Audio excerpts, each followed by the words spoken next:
Hello everyone. Today we have to start our second exercise of this chapter. Okay. So in this exercise, you will learn some concept. Okay. So first is your multiplication rule of probability. So these are the two formulas of multiplication rule. Okay. Here, uh, probability of E intersection F, that is equal to PE, P F oblique E is the given condition. And similarly अगर यहाँ पे हम ई को F से replace करते हैं तो this will be E by F हो जाएगा. ठीक है. तो ये फॉर्मूला आप फर्स्ट एक्सरसाइज में ऑलरेडी यूज कर चुके हो. ठीक है. बस मैंने क्या करा है, मैंने इस पी ई को इसकी वैल्यू निकाल ली है यहाँ उस फॉर्मूले से. ठीक है. तो फॉर्मूला आपका था ना उसमें, probability of E slash F is equals to P E intersection F oblique F. ठीक है. ये एफ है, that is probability of F. तो बेटा ये एफ इससे मल्टीप्लाई हो जाएगा और ये आपकी वैल्यू, इसकी वैल्यू आ जाएगी. तो वही मैंने यहाँ पे करा हुआ है. ठीक है. तो वहीं से ये फॉर्मूले ड्राइव हुए दोनों. तो जस्ट ये दोनों फॉर्मूलास आपको माइंड के अंदर रखने हैं और इस पे बेस में एग्जाम्पल नंबर 8 कराने जा रहा हूँ. ठीक है. So here is example number 8. तो इसमें आपको एक ऑन है, उसमें आपको 10 ब्लैक्स और 5 वाइट बॉल्स गिवन है. तो आप इसमें से 2 बॉल्स निकालोगे और दोनों ही बॉल ब्लैक हो, इसकी प्रोबेबिलिटी आपको फाइंड आउट करनी है. तो हमने ई और F R the two events select कर लिए कि जो फर्स्ट इवेंट था उसमें भी हम ब्लैक बॉल फाइंड आउट कर निकाल रहे हैं उसमें से, और सेकंड भी आप ब्लैक बॉल से ही निकाल रहे हो. तो आपने क्या निकालना है, ई इंटरसेक्शन एफ आपने फाइंड आउट करना है. ठीक है. इस क्वेश्चन के अंदर, ठीक है, ये हमें निकालना है. अब बच्चे हमें अगर ये फॉर्मूला हमारे पास है, ठीक है, तो हम पहले क्या निकालें, प्रोबेबिलिटी ऑफ ई निकालते हैं, पीई, कि जो आपने जो बॉल निकाली that is black in colour, जो फर्स्ट बॉल आपने निकाली है, टोटल जो बॉल्स से आपके पास 15 हो गई. तो पहली बॉल ब्लैक आई है, उसकी प्रोबेबिलिटी होगी 10/15. ठीक है. और सेकंड जो आप निकाल रहे हो that is p f oblique e. ठीक है. यहाँ पे आपको प्रोबेबिलिटी ऑफ सेकंड बॉल जो है वो भी ब्लैक है और हमें गिवन है फर्स्ट बॉल जो थी वो ब्लैक थी. कंडीशन प्रोबेबिलिटी ये पी है. ठीक है. तो बेटा ये आपका आ जाएगा, सेकंड बॉल ब्लैक है, विदाउट रिप्लेसमेंट है, ये ध्यान रखना. तो आपकी इसकी प्रोबेबिलिटी, आपकी जो ब्लैक बॉल्स बची वो 9 बची है और टोटल बॉल्स आपकी बची 14. ठीक है. तो आपका फॉर्मूला था ये वाला, दिस वन. तो अभी फॉर्मूला अप्लाई करो, आंसर ले लो. P A intersection f is equals to p e. P e की वैल्यू आपके पास है 10/15 into probability of f oblique e, इसकी प्रोबेबिलिटी आपके पास है 9/14. तो बेटा इनको सॉल्व कर दो. This would be 5, this would be 7. So your answer would be 3/7. So this is the final answer of your example number 8. ठीक है. So this is how you can use the first formula. अगर हमारे पास multiplication rule apply करना है but more than 2 events की अगर हम बात करते हैं, अगर आपको मोर देन 2 इवेंट्स के लिए निकालें तो आपका एक फॉर्मूला ये हो जाएगा. तो इसको याद कर लेना. ठीक है. तो अभी मैं इसको बताऊंगा कैसे अप्लाई करना है आपने. Please wait. Till then, note down. Okay.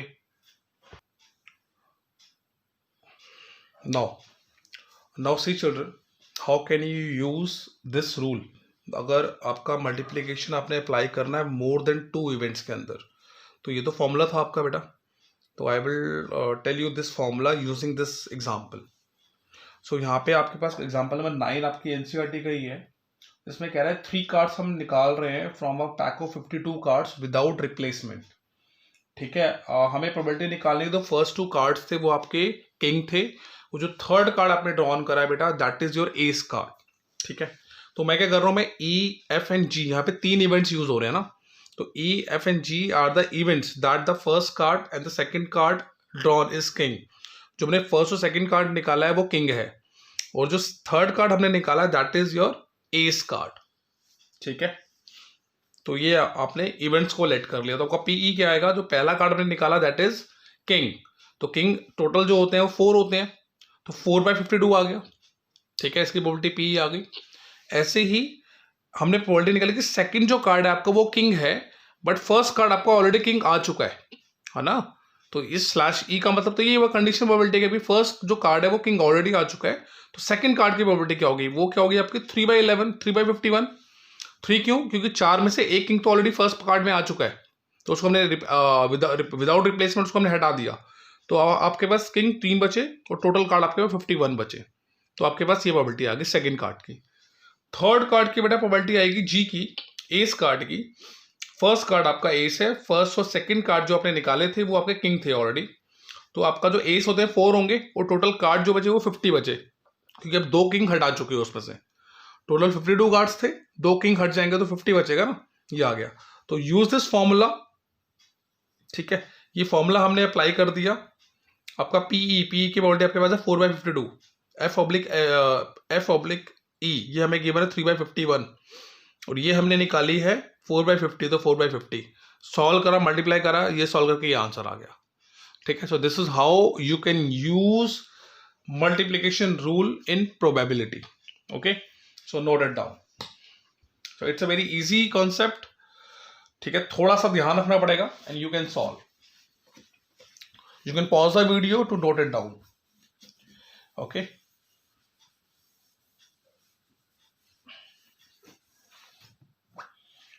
Next बेटा आपका पास आता है इंडिपेंडेंट इवेंट्स।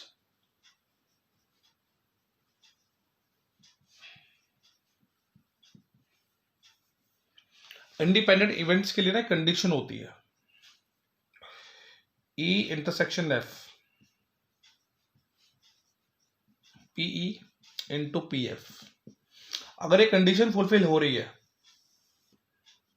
तो आपके इवेंट्स इंडिपेंडेंट्स हैं, अगर फुलफिल नहीं हो रही तो वो डिपेंडेंट्स हैं, ठीक है। अगर आपका इंटरसेक्शन जो आ रहा है वो 5 आ रहा है तो ये म्यूचुअली एक्सक्लूसिव है बेटा, म्यूचुअली एक्सक्लूसिव। मुझे कंडीशंस हैं जो कि आपने दिमाग में रखनी है, एग्जाम उसमें एक्सेस में यूज की जाएंगी, ठीक है, यूज करोगे आप इसे, ठीक है। सो wait,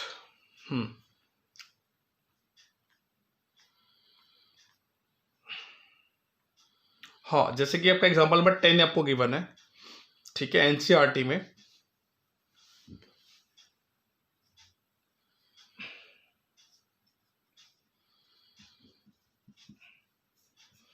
Here is example number 10. A dice thrown if E is the event that the number appeared is a multiple of 3.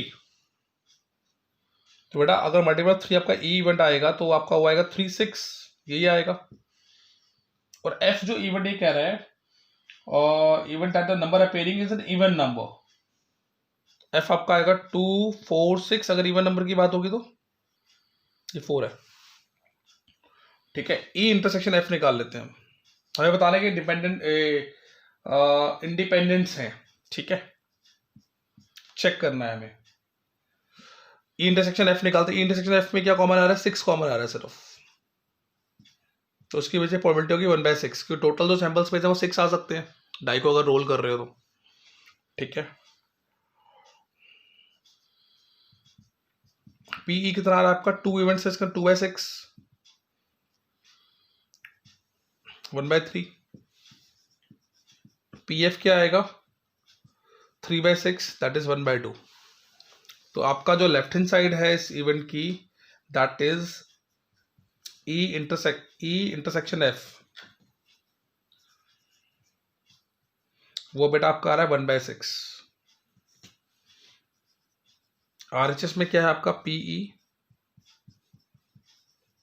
Into PF, PE आपको गिवन है 1/3, पीएफ आपको गिवन है 1/2, तो ये भी आपका 1/6 आ रहा है, तो दोनों आपके 1/6 आ रहे हैं, hence the condition is true. ये लास्ट में लिख देना, ये कंडीशन लास्ट में मेंशन कर देना, ये वाली यहाँ पे लिख देना लास्ट में, hence they are independent events, ठीक है।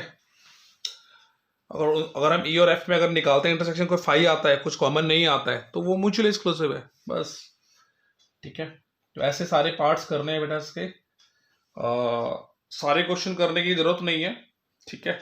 फिर भी अगर आपको कोई डाउट्स आता है तो please you can ask. Question number 1 2 3 4 बेटा एक्सरसाइज में से 6 7 बहुत इजी है, बहुत बहुत ज्यादा इजी है, ठीक है। 9 10 11, ठीक है, they are very easy questions, ठीक है। चलो आप क्या एक काम करते हैं, मैं क्वेश्चन नंबर 9 से मैं कराता हूं, ठीक है। For 1 to 8 they are very easy questions, so you have to solve. अगर if you're getting any doubts so please ask. तो एक्सरसाइज स्टार्ट करते हैं। एक्सरसाइज में क्वेश्चन नंबर 9 से स्टार्ट करते हैं, ओके।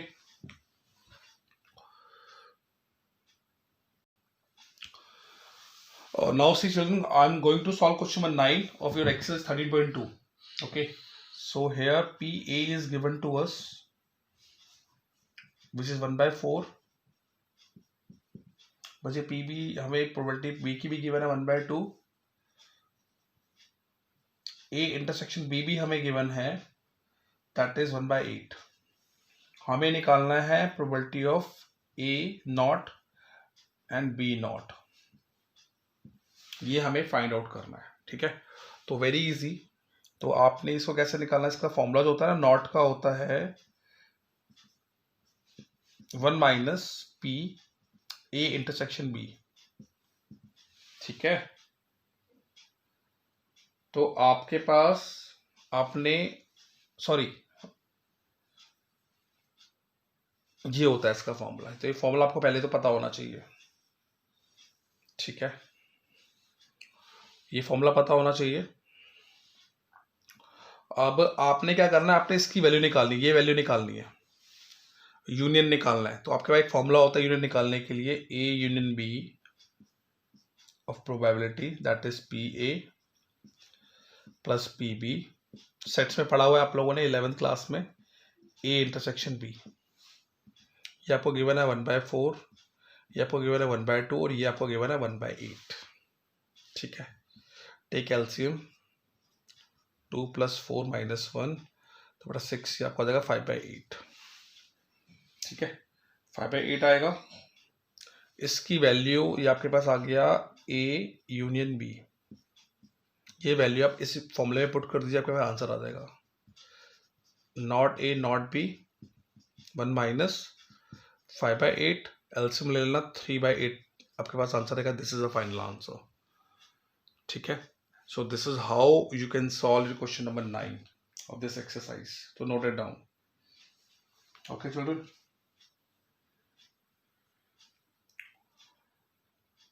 क्वेश्चन नंबर 10 बेटा बिल्कुल उल्टा गिवन है। क्वेश्चन नंबर 10 में ना आपके पास ये गिवन है, ठीक है। क्वेश्चन नंबर 10 को ध्यान से, ये आपको गिवन है, आपको क्या कर रहा है, इसकी वैल्यू निकालनी है। इसको इधर लेके आना, इसको उधर ले जाना, आपको इसकी वैल्यू मिल जाएगी। इसकी वैल्यू मिल जाएगी ना, तो आप ये फॉर्मूला लगाना, सेम फॉर्मूला।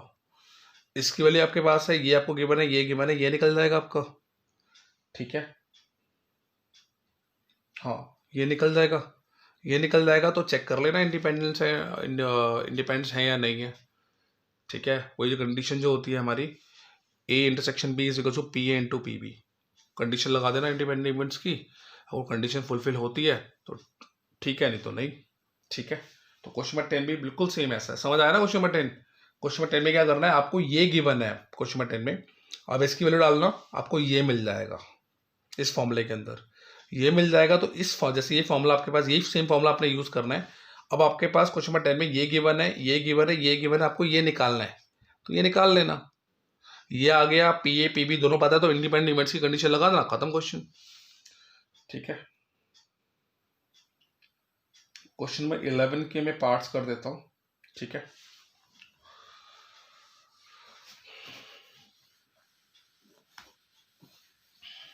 सी क्वेश्चन नंबर 11, चिल्ड्रन PA आपको गिवन है that is 0.3, probability of B event is also given to you which is 0.6। आपको फर्स्ट पार्ट में A इंटरसेक्शन B निकालना है, ठीक है। और हमें इंडिपेंडेंट इवेंट्स दे रखा है, तो अगर इंडिपेंडेंट इवेंट्स होते हैं तो आपका ये फॉर कंडीशन फुलफिल होती है, ठीक है। तो P आपका 0.3 गिवन है, वो आपका 0.6 गिवन है, तो आपका 0.18 आ जाएगा। ये आपके पास इसकी वैल्यू आ गई। ठीक है, second part, A but not be, A but not be, है ना, ये करना है ना।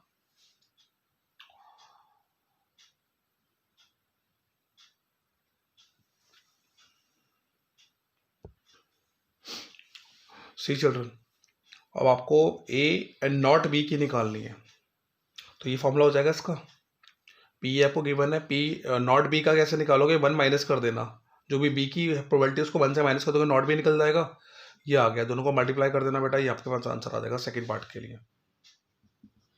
ठीक है, थर्ड पार्ट में आपने क्या करना है, पी और, तो आपको ए यूनियन बी निकालना है इसमें, तो वो तो फॉर्मूला लगा दो आप, P A P B minus P A intersection B, ये फॉर्मूला डाल देना, इनकी वैल्यू डाल देना, आपके पास ये आ जाएगा।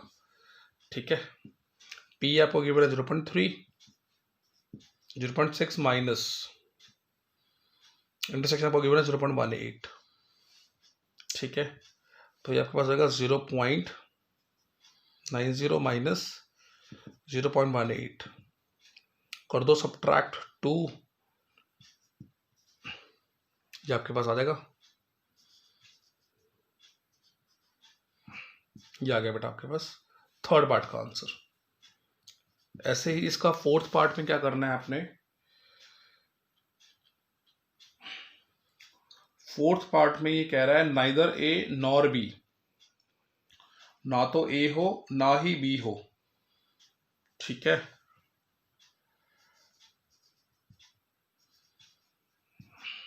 ये आएगा, तो इसके लिए आप P A not a into not be कर देना, तो इसकी 1 माइनस नॉट ए है ना, तो ए की हमें गिवन है, नॉट ए की हो जाएगी 1 माइनस 0.3, ऐसे ही बी की नॉट बी की हो जाएगी 1 माइनस 0.6, तो आपका 0.7 आ जाएगा, और ये आपका 0.4 आ जाएगा, 0.28 आ जाएगा बेटा इसका आंसर। ठीक है, so this is how you can solve your question number 11 of this exercise, so note it down. Okay, now children I am going to solve question number 15, ठीक है, of this exercise. So one card is drawn at random from the pack of 52 cards in which of the following cases are events E and F are independents. जो first का case हम कर रहे हैं, E the card drawn is a spade. ठीक है, जो spade के लिए बेटा आपके पास कार्ड कितने होते हैं, 13 होते हैं स्पेड के, तो 13/52 इसकी प्रोबेबिलिटी आ गई पी की, कट करोगे 1/4 आ गई। F the card drawn is an S card, S के लिए प्रोबेबिलिटी होगी 4/52, 1/13 आ गया बेटा। अब अगर हम ई इंटरसेक्शन एफ निकालते हैं, अब आपका स्पेड और आपका एस, आपका एक कार्ड कॉमन होगा दोनों के अंदर, क्योंकि जो एस होगा वो भी तो स्पेड का ही होगा ना। ठीक है, तो इसकी वोल्टेज आएगी 1/52। अब देखो अभी कंडीशन फॉलो कर रहे हैं, ये आपके पास आ गया P E into P F, इसका प्रोडक्ट क्या आ रहा है 1/4 इंटू 1/13, ये आपका अगेन 1/52 आ रहा है, तो दोनों इक्वल आ रहे हैं। यस, ये कंडीशन फुलफिल हो रही है।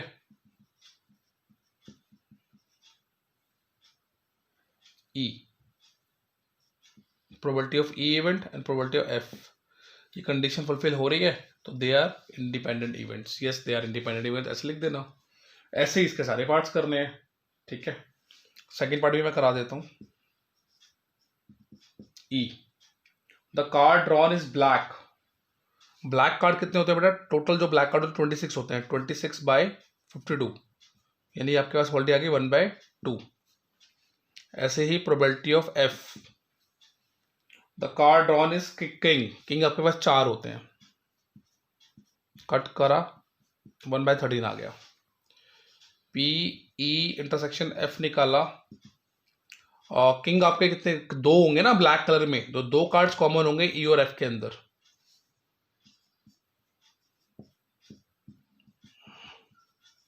ठीक है, तो आपने P E into P F निकालना है, दैट इज 1/2 इंटू 1/13। ये बेटा आपका 1/26 आ रहा है, तो दोनों इक्वल आ रहे हैं दोनों। Yes, they are independent events. तो ऐसे सारे पार्ट्स करने हैं इसका सॉल्व। ठीक है, तो कोई क्वेश्चन ऐसा नहीं है जिसमें आप अटकोगे, सारे क्वेश्चन इजी हैं। ठीक है, अगर कोई डाउट आता है इस एक्सरसाइज में, so please you can ask. ठीक है, तो इस एक्सरसाइज को पूरा कंप्लीट कर लेना। ठीक है, it's a very simple exercise. तो next exercise, that is exercise 13.3, that is a very important. It is totally based on Bayes theorem. So this is a very important exercise, okay, which we will start in the next class. Okay, children, till then, bye bye, take care.